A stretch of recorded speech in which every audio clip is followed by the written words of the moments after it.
মঙ্গলময় প্রভু, তোমায় ধন্যবাদ জানাই, তোমার প্রশংসা করি, তোমার জয়গান করি প্রভু। তুমি আমাকে বাইবেল পড়তে সাহায্য করেছো প্রভু। তুমি আমাকে জ্ঞান দাও, বুদ্ধি দাও, স্মরণ শক্তি দাও, প্রজ্ঞা দাও প্রভু। তো আমি যেন তোমার কাজে ব্যবহৃত হতে পারি প্রভু।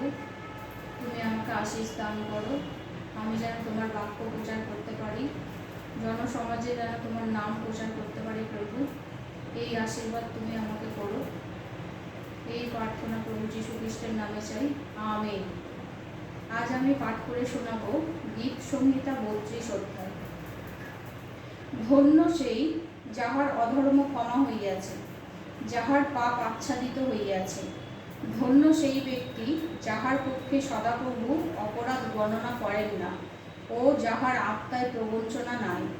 আমি যখন চুপ করিয়াছিলাম, আমার অস্থি সকল ভয় পাইতেছিল, কারণ আমি সমস্ত দিন আর্তনাদ করিতেছিলাম, কারণ দিবারাত্র আমার উপরে তোমার হস্ত ভারী ছিল। আমার সরসতা গ্রীষ্মকালের শুষ্কতায় পরিণত হইয়াছিল। আমি তোমার কাছে আমার পাপ স্বীকার করিলাম, আমার অপরাধ আর গোপন করিলাম না।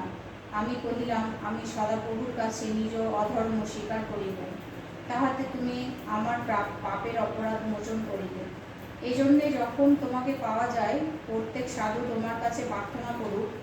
অবশ্য জলরাশির প্লাবন হইলে তাহার নিকটে আসিবে না। তুমি আমার অন্তরাল, তুমি সংকট হইতে আমাকে উদ্ধার করিবে।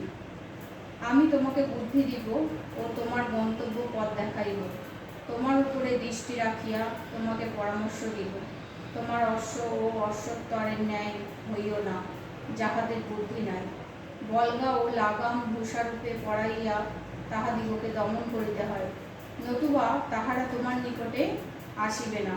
দুষ্টের অনেক যাতনা হয়, কিন্তু যে ব্যক্তি সদাপ্রভুতে নির্ভর করে, সে দয়াতে বেষ্টিত হইবে। ধার্মিকগণ, সদাপ্রভুতে আনন্দ করো, উল্লাস করো।